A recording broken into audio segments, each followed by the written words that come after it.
es el doctor Daniel Sabzai, es abogado de la UBA, con posgrado en la Universidad de Derecho de la Universidad de París, casa de estudios en la que se desempeñó como docente, profesor titular de Derecho Constitucional en la UBA, director de carrera de posgrado especial de Derecho Constitucional en la UBA, presidente de la Asociación Argentina de Derecho Constitucional, presidente del Consejo Consultivo de la Fundación Ambiente y Recursos Naturales, vicepresidente del Instituto Iberoamericano de Derecho Constitucional, y aquí hemos hecho un feroz recorte de currículum también. Disculpas, doctor Sabzai. Está totalmente Excelente, disculpado. doctor, bienvenido. Muchísimas gracias, senadora Zagnún. Le agradezco muchísimo la posibilidad que me brindan de poder expresarme en las comisiones del Senado. Saludo a todos sus integrantes y desde ya que está excusada, doctora Ocariz, porque no tiene ninguna importancia la lectura realmente del currículum. Pasando al tema que nos ocupa, yo voy a hacer una visión desde la constitucionalidad de lo que entiendo que es la reforma en su totalidad, de la cual este es uno de los capítulos. La reforma en su totalidad en realidad comienza en el Poder Ejecutivo a través de un decreto de necesidad de urgencia que crea un consejo asesor para expedirse en distintos temas, entre los cuales la Corte Suprema de Justicia de la Nación, el Consejo de la Magistratura, Ministerio Público y la implementación del juicio por jurados en todo el territorio. La composición, además de la inconstitucionalidad de ese decreto, porque no es de ninguna manera cumple la excepcionalidad que es la imposibilidad de la reunión del Congreso por circunstancias excepcionales. Tanto eso no se da que al mismo tiempo se envía este proyecto, con lo cual el mismo presidente está reconociendo que el Senado, que el Congreso en realidad está en sesiones. Así que marco esta primera inconstitucionalidad. Pero esto se repite luego en la composición de ese Consejo, que además de ser absolutamente monocolor, prácticamente 8 de los 11 miembros pertenecen o son afines al oficialismo, no hay tampoco especialistas realmente en cuestiones propiamente dichas de carácter judicial o que se hayan desempeñado en algunos de los temas que les toca precisamente decidir. Por ejemplo, en juzgados, etcétera, etcétera, donde se hayan podido tomar una experiencia al respecto. Por otro lado, encuentro que aparecen situaciones graves de conflictos de interés. Por ejemplo, en el caso del doctor Beraldi y el doctor Aslanian, son abogados de dos de las personas o de varias de las personas más involucradas en delitos de corrupción que comprenden una cantidad enorme de procesos y han interpuesto ante la Corte Suprema también varios recursos que deben ser sustanciados ante esa Corte.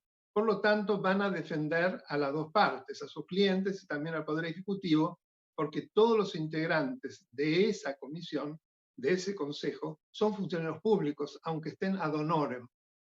Otra situación también curiosa es que haya jueces de provincia que se desempeñan como funcionarios del Poder Ejecutivo, pese a la prohibición que claramente establece la Constitución, que no se puede ser al mismo tiempo funcionario de provincia y funcionario del gobierno nacional. Entonces, vemos que todas estas cuestiones llevan también a otra grave inconstitucionalidad, que es la violación del artículo 109. Con la existencia de estos dos defensores que actúan de una manera tan curiosa, dos bandas, el Poder Ejecutivo está interviniendo en causas judiciales pendientes y el artículo 109 se lo prohíbe expresamente. Por otro lado, debo expedirme sobre la voluntad de modificar el número de miembros de la Corte, que es lo que ha surgido de tantas conversaciones, inclusive de la expresión de varios de los miembros del Consejo, que se han expedido a favor de la ampliación del número de miembros. Al respecto, y porque no tengo mucho tiempo, quiero citar lo que un gran experto en el tema, el doctor Alfonso Santiago, acaba de decir en una entrevista en donde dice que lo revolucionario en este tema sería mantener el número de miembros, porque se da algo muy curioso. Todos los miembros de la Corte provienen de la designación de 3 presidentes diferentes, lo cual prácticamente nunca ha existido en la historia democrática argentina, donde cada presidente prácticamente se ha hecho la Corte. Eso lo destaca muy bien el doctor Pablo Manili, otro especialista en temas de Corte Suprema, cuando da, fíjense ustedes, esta nota tan interesante. En Estados Unidos, de cuyo sistema hemos tomado nuestro sistema de corte, las cortes se las conocen por los nombres de los presidentes de las cortes, empezando por la primera, el juez Marshall. En cambio, en la Argentina se las conoce por los nombres de los presidentes de la República, durante cuyo transcurso esas cortes se desempeñaron. Qué curioso, ¿no? Ahora se da la posibilidad tal vez de que se conozca con otro nombre esta corte y parece que la quieren ampliar, le quieren modificar su modalidad de actuación, la quieren tornar no una guardián de las garantías constitucionales, sino transformar una suerte de cuarta instancia dividiéndola en salas y con fueros. Parece que el fuero penal tendría mucha importancia porque vemos que hay 4 penalistas en ese consejo. Y en ese caso es muy sospechoso también, porque esa sala penal, ¿cómo se querrá que actúe? ¿Se querrá que actúe pronunciándose de manera separada y con 2 de sus 3 miembros, si se extendiera a 12 el número de miembros total, sería suficiente para tomar decisiones? En ese caso es claro advertir que sería inconstitucional y que solo una reforma constitucional podría modificar el sistema, ya que la Constitución es clarísima cuando expresa una Corte Suprema, es decir, que para que haya una sentencia válida hace falta el pronunciamiento de por lo menos la mayoría absoluta de los miembros, si no, no lo habría.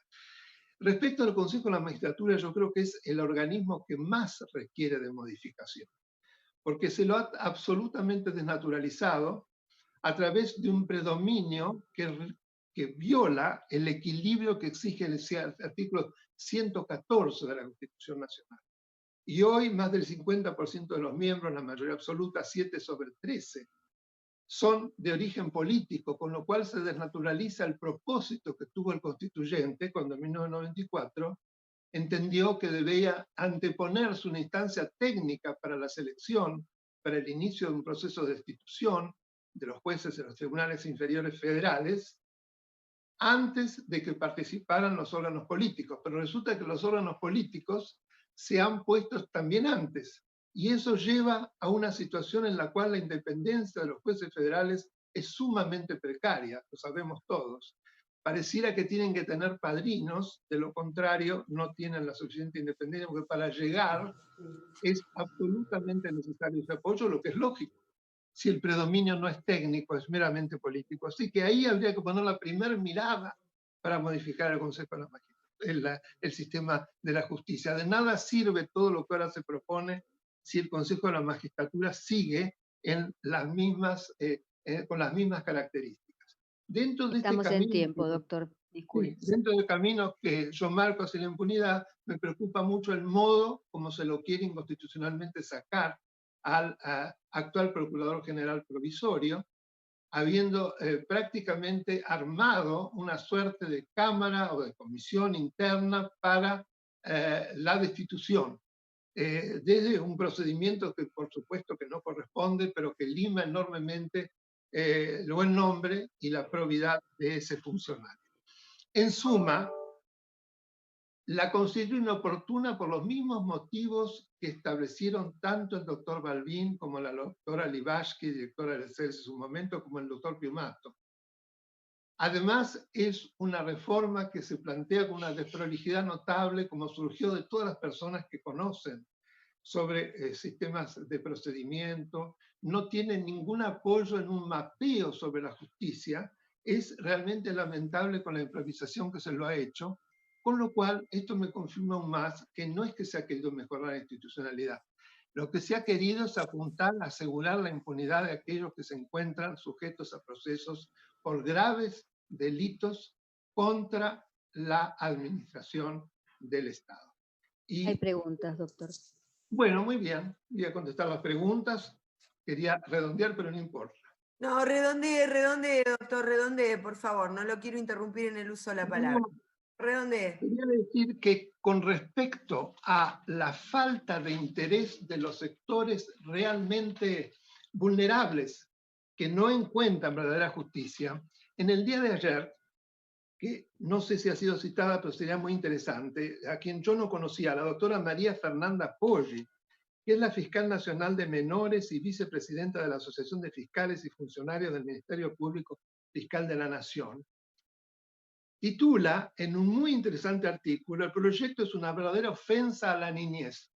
¿Por qué? Porque ella demuestra que se quedaría disuelto, tal como se va a dar la evolución o involución de la actual justicia nacional de la capital, el fuero de menores de la justicia nacional, que es el único fuero especializado que cumple con los requisitos que establece la Convención sobre los Derechos del Niño, que exige el tratamiento de legislación especial y autoridades de aplicación especiales para el tratamiento precisamente de los infractores adolescentes.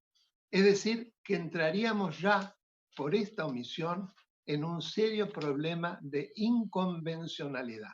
Es decir, que de ninguna manera acá se ha tenido en cuenta un mayor acceso a la justicia, la protección de los sectores vulnerables, para nada. Acá lo que se atiende es a ver el modo como se sacan determinadas causas de corrupción, acelerando los tiempos y además tratando de imponer un sistema en el cual la Corte Suprema se meta durante la tramitación de los procesos, lo cual hemos visto que ya ha ocurrido, que ya ha habido intentos y no por casualidad hay tantos recursos extraordinarios para hacerle a la Corte Suprema lo que la Corte Suprema no puede hacer. Es decir, revisar y controlar lo que los jueces hacen en las instancias inferiores durante la tramitación de las causas. Muchas gracias, doctor, por el tiempo que me ha permitido completar. Gracias, doctor. Tiene la palabra el senador Parrilli. Muchas gracias. Bueno, agradecer la presencia al doctor Southside, pero la verdad decirle sinceramente que me ha decepcionado, porque más que un argumento de tipo jurídico con respecto a la reforma, he escuchado por parte de él un alegato político, partidario, expresión de los medios de comunicación y algunos dirigentes políticos, que ya los conocemos, obviamente, son legítimos, pero pensamos que el doctor Southside iba a venir aquí a hacer algunas consideraciones de tipo político. Por eso me llamó la atención que hablara de impunidad, cuando él sabe que todas estas leyes son para el futuro, no son para el pasado, conoce perfectamente. Parece, la palabra inconstitucional se arroga permanentemente decir lo que es constitucional e inconstitucional, y por ejemplo ha dicho que son inconstitucionales los DNU de Alberto Fernández, y nunca lo escuché hablar de los más de 30, 40 DNU del presidente Mauricio Macri, que se llevó puesta todas las leyes y la Constitución, como tampoco nunca lo escuché hablar de la independencia del Poder Judicial, cuando el gobierno anterior pidió más de 30 juicios políticos a funcionarios y magistrados, muchos de ellos solamente por las causas, por el contenido de las sentencias, y tampoco lo escuché a él hablar absolutamente nada con respecto a la presentación del relator especial de Naciones Unidas cuando denuncia al gobierno anterior por este plan de amedrentamiento de las palabras de la acción del Poder Ejecutivo sobre el Poder Judicial. Así que simplemente, doctor Daniel Southside, quería hacerle estas consideraciones. Me parece que su presencia, obviamente que tiene derecho a hacerlo, pero más que desde el punto de vista jurídico, lo que hemos escuchado es un alegato político lleno de vaguedades, imprecisiones, frases hechas, casi copiadas de los medios de comunicación, y desde el punto de vista jurídico decirle sencillamente que me ha decepcionado totalmente porque he visto muy poco de parte suya y muy poca seriedad y muy poca congruencia desde el punto de vista de cuando se habla de los DNU, de los pedidos de juicio político, la independencia del Poder Judicial, y pareciera como que en 2015, en 2019, hubo acá en la Argentina una república llena de virtudes y derechos y donde usted fue absolutamente complaciente con todo eso. Nada más, presidenta. Gracias. Gracias, bueno, senador. Le pido por favor responder, Sí, porque en realidad adelante. lo que ha hecho el senador Parrilli es una descalificación de mi persona. Yo no estoy acostumbrado, senador, que nadie me descalifique ni me maltrate. No lo estoy maltratando, le estoy diciendo mi opinión. Le estoy dando mi opinión. Yo lo he dejado hablar, ahora le voy a dar la mía. Usted simplemente ha hecho un alegato a través de meras aseveraciones dogmáticas y de consideraciones políticas. Porque yo le soy pregunto político. qué es que es el artículo 99, inciso tercero de la Constitución, impide el dictado del decreto de necesidad de urgencia cuando el Congreso de la Nación está reunido. Eso es un argumento absolutamente jurídico. La prohibición del presidente de intervenir en causas judiciales no tiene más que leer el artículo 109 en causas pendientes, y es lo que se produce a mi criterio, y no solo el mío. Usted puede leer la mayoría hoy en día de los constitucionalistas y juristas dicen exactamente lo mismo. Por lo tanto, es una grave violación a la Constitución. Acá se ha hablado inclusive, y podemos continuar, la violación al artículo 18 de la Constitución, porque el modo como se establece el sistema de subrogancias puede impactar en que se trate de comisiones especiales, dijo el doctor Fiumati, con lo cual coincido, y además yo agregaría la violación al juez natural, porque ¿qué pasa? Como se dejan sin crear, como dijo el juez de la Matanza, que es camarista, pero en realidad camarista simbólico, porque hace años que no le crean el juzgado, que lo que se hacía en épocas en que gobernaba su partido era la designación de fiscales que luego no tenían a dónde estar porque no se le creaba la fiscalía, por ejemplo en Formosa, pero después servían para ponerlos en lugares estratégicos, en causas precisamente penales que interesaban al gobierno para que resolviera de resultas de ello. Además, se produce otra cuestión sumamente grave, que es que esos mismos jueces subrogantes, designados con un criterio totalmente amañado y poco creíble, se transformen luego en concursantes de los concursos para los cuales quisieran ocupar esos mismos cargos. Es decir, que se trata de jueces absolutamente presionables. Y esto lo vimos en el pasado, no es un invento mío. Pero además le quiero agregar algo. Lo que a mí me preocupa muchísimo es que en el proyecto, no tuve tiempo de decirlo, hay un grave ataque a la libertad de expresión, porque se habla de que los jueces tienen que denunciar las presiones mediáticas. Claro, usted se ríe porque a usted no le importa la libertad de expresión.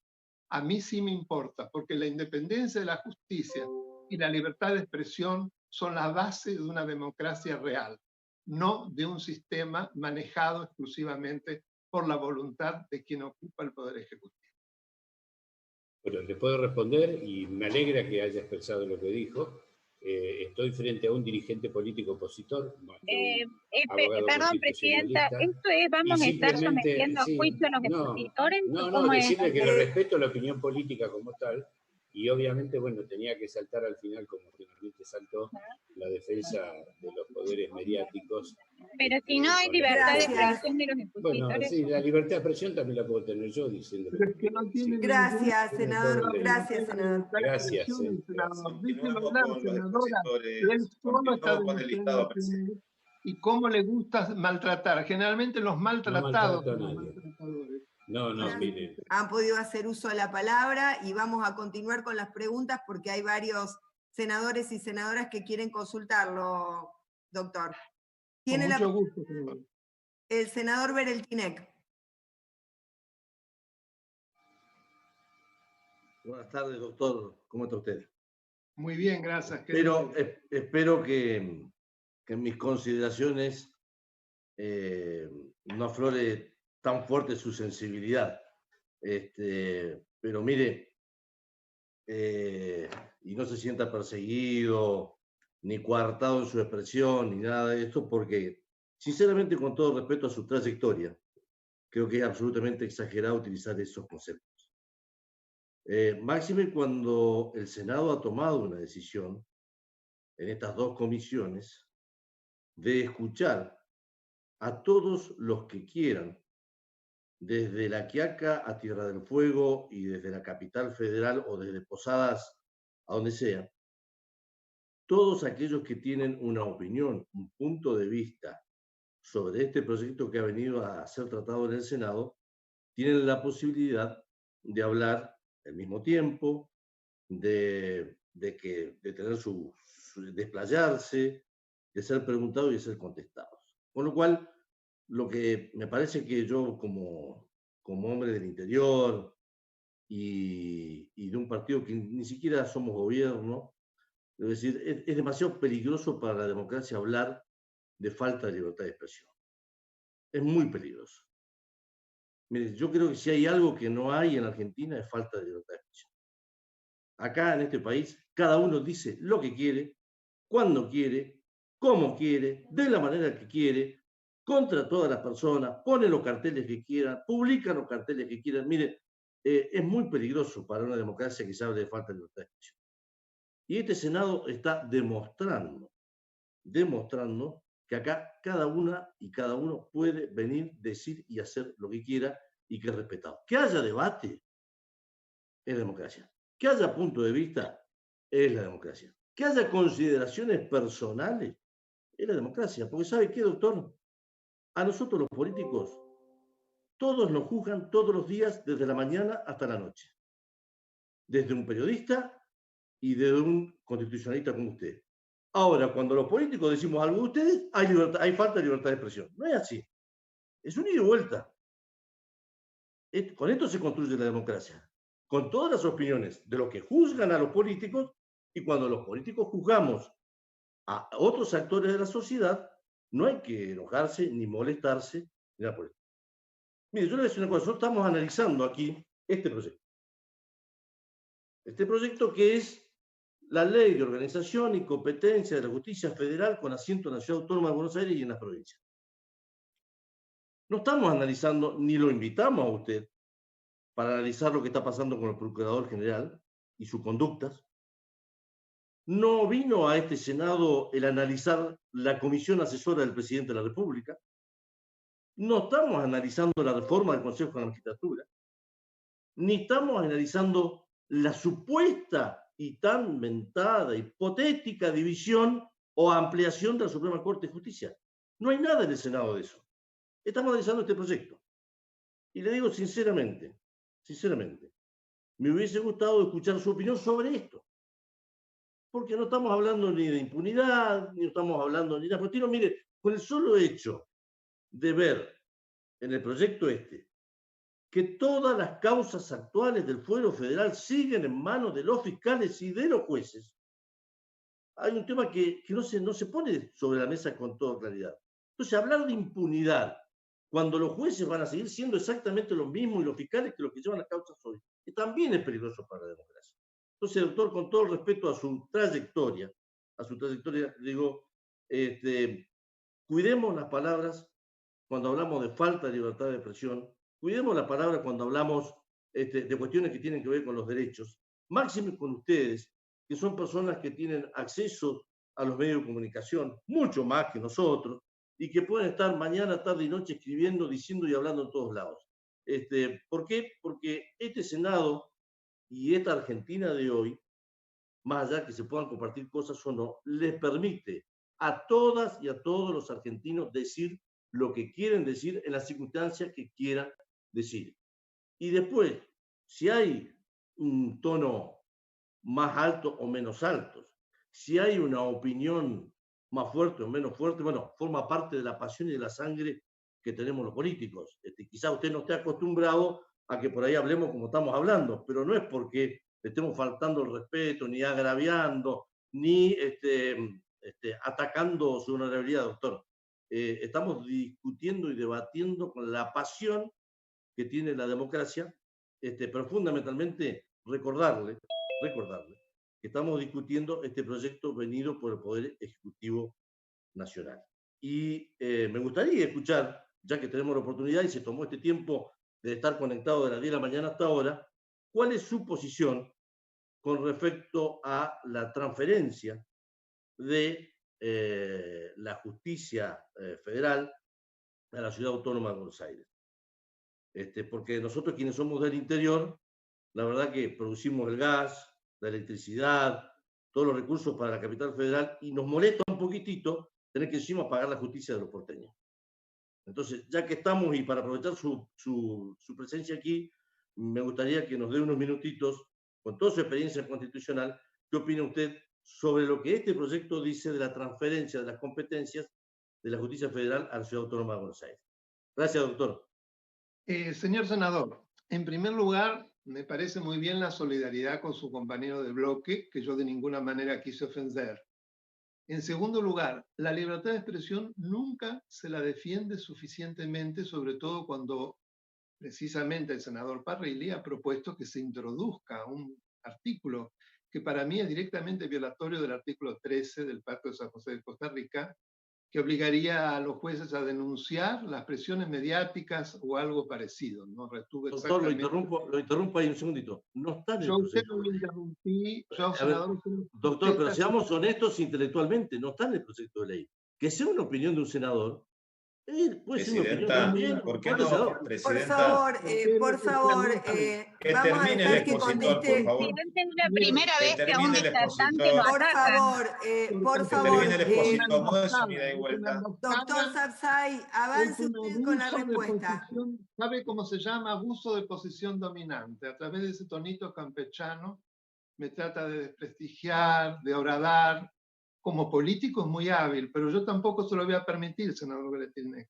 Porque además en la invitación se dice que es sobre el proyecto y todos los demás temas que el disertante o el considere pertinente hablar. Y para mí, como es un proyecto total, no está separado esto de lo otro. Esto es como un decorado que tapa lo otro. Si no comento, si no explico lo otro, no me hubiera sentado acá porque estaría en realidad mintiendo, no viendo cuál es el verdadero sentido, a dónde se apunta. Pero además, lo que sí me parece, no quise perder el tiempo porque directamente adherí a los conceptos del doctor Balbín, de un artículo del doctor Gargarella, del doctor Piumato, de la doctora Libashki, sobre la falta de pertinencia en un momento de tan grave pandemia y de desgracia de la economía argentina quebrada, donde los sectores marginales están sufriendo como nunca y se están engrosando, que acá se discute una reforma judicial.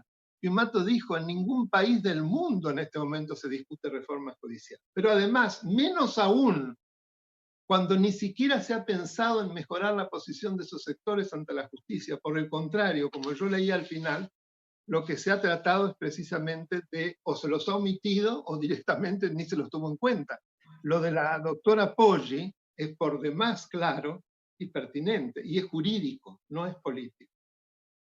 Entonces, que yo le pueda decir, y siempre lo sostuve, que el artículo 129 de la Constitución, cuando habla de un gobierno autónomo con potestades legislativas y jurisdiccionales, entiende que la justicia local de la ciudad de Buenos Aires es similar a la local de las provincias y que por lo tanto lo que hoy se llama nacional debería integrar la justicia local de la ciudad de Buenos Aires, no quiere decir que yo esté aprobando todo lo demás, porque si no me quedaría solo con eso y acá se leería como que yo apruebo la reforma. Y es un tema además que debe ser muy consultado. Ahí también el doctor Piumato hizo una muy clara y pertinente exposición en relación a cómo se elabora y se trabaja una política de Estado. No de esta manera, desde un proyecto donde no se consultó a nadie, donde además se lo ve hasta confuso en muchas cosas, donde no hay trabajo de campo, no hay un mapa, cuando varios de los que han hablado hoy y en la otra oportunidad no entienden por qué esa falta de congruencia de la creación de tantos juzgados federales de capital en detrimento del resto.